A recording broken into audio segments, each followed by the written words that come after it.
Shalom, salam damai sejahtera bagi kita semua.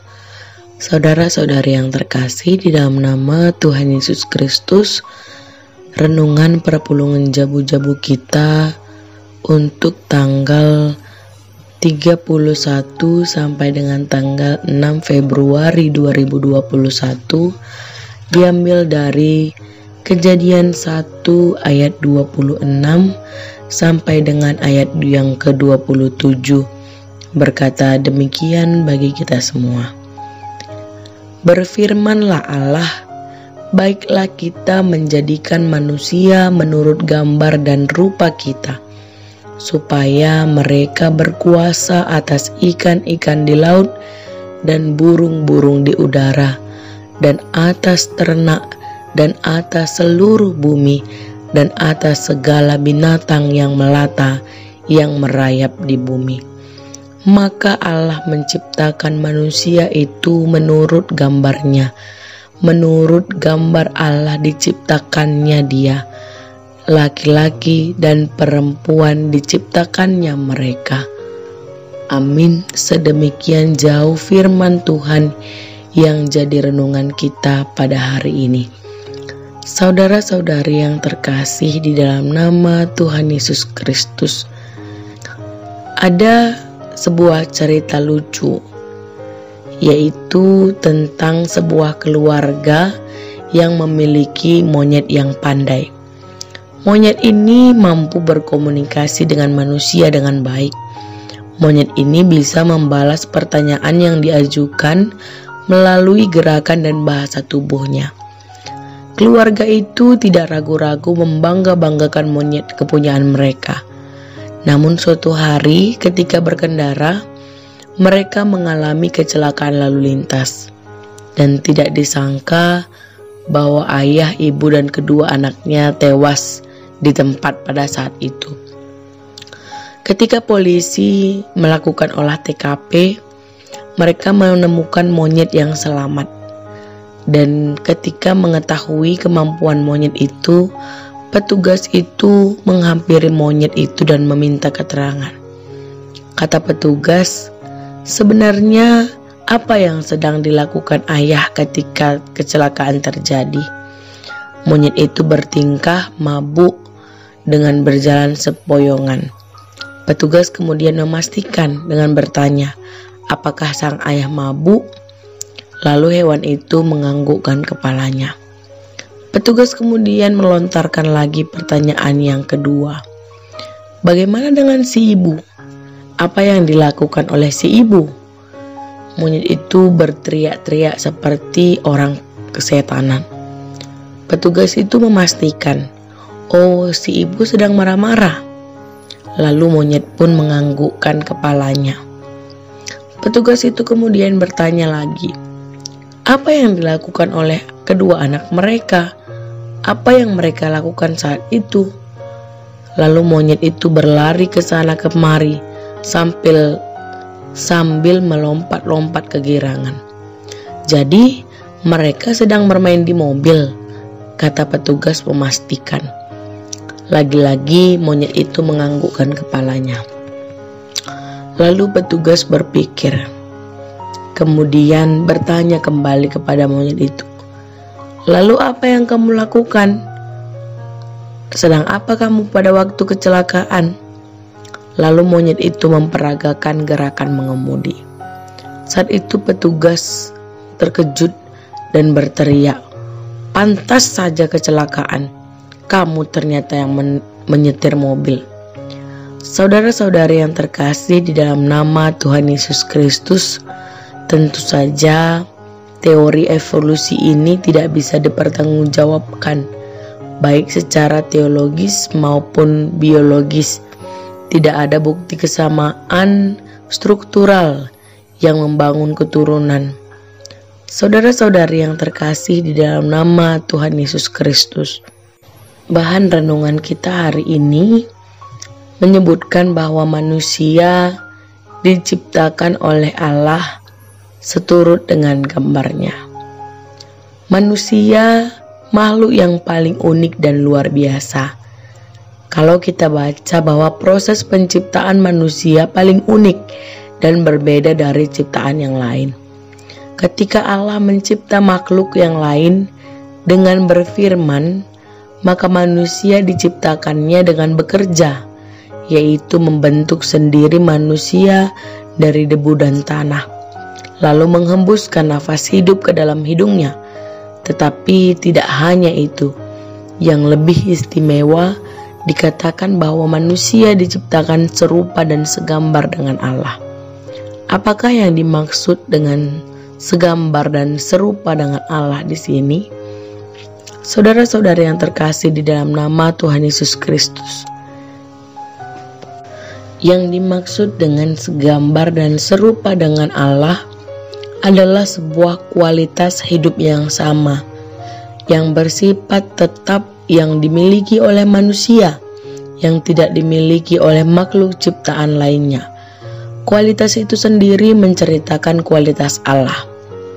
Kualitasnya ada 4, yaitu manusia memiliki roh. Artinya makhluk yang lain termasuk benda-benda tidak memiliki roh. Oleh sebab itu manusia dimampukan untuk berkomunikasi dengan penciptanya. Lalu manusia memiliki akal budi, yaitu kemampuan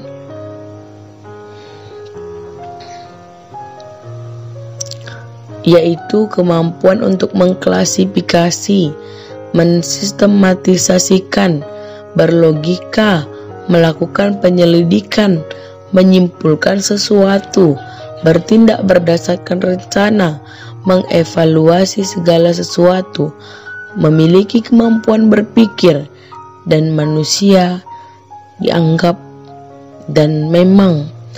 manusia menjadi lebih unggul dari makhluk yang lain yang ada di dunia ini. Lalu manusia memiliki hati nurani, yaitu bagaimana dalam tindakan yang dilakukan oleh manusia memiliki kualitas diri ketika dia mampu bertindak setelah mempertimbangkan apa yang dilakukannya itu baik atau tidak. Saudara-saudara yang terkasih di dalam nama Tuhan Yesus Kristus, suara hati berbicara soal kepekaan manusia atau tidak. Suara hati juga berbicara soal kepekaan manusia melihat sesuatu, menanggapi sesuatu, merespon sesuatu.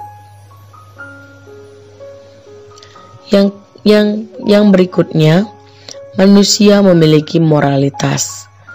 Artinya, kalau roh tadi berhubungan dengan vertikal, maka moralitas berkaitan dengan horizontal, di mana manusia dalam hubungannya dengan manusia yang lain diciptakan segambar dengan Allah sebagai makhluk yang bermoral.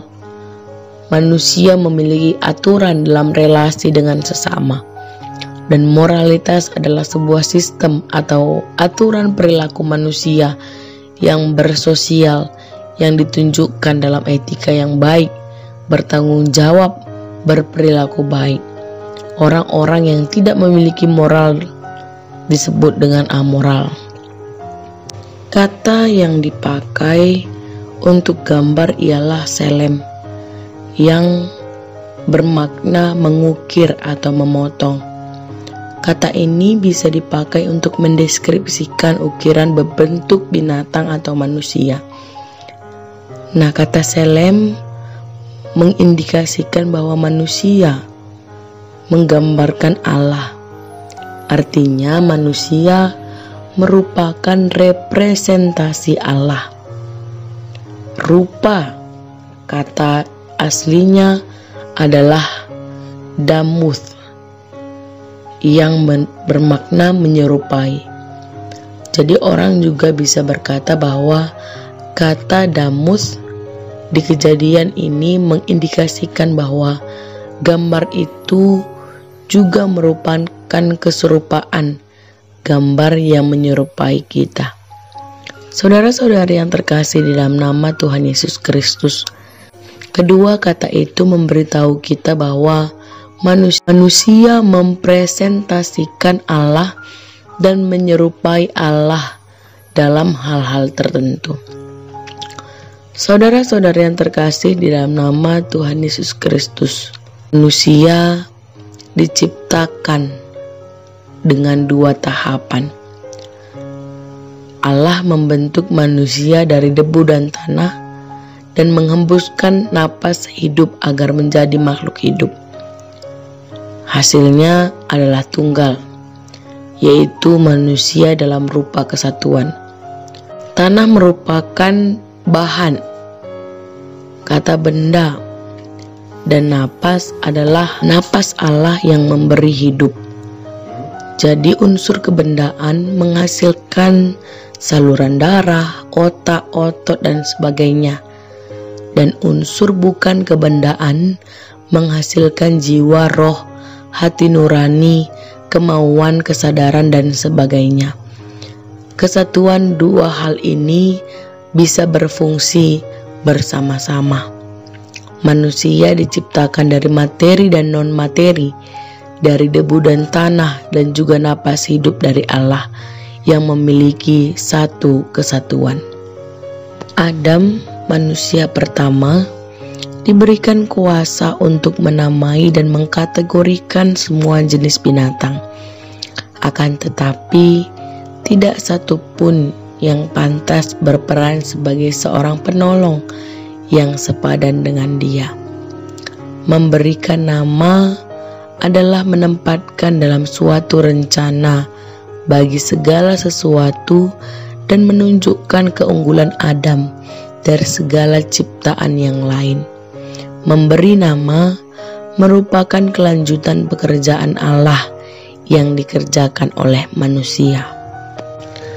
Saudara-saudara yang terkasih di dalam nama Tuhan Yesus Kristus, segala sesuatu tentu ada tujuannya.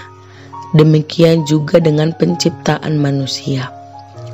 Allah menciptakan manusia dengan maksud dan tujuan yang berbeda dengan makhluk ciptaan yang lain. Tujuan Allah dalam menciptakan manusia yang pertama, untuk kemuliaan Allah. Tujuan utama penciptaan manusia adalah kemuliaan Allah. Oleh sebabnya, manusia diciptakan menurut gambar dan rupa Allah.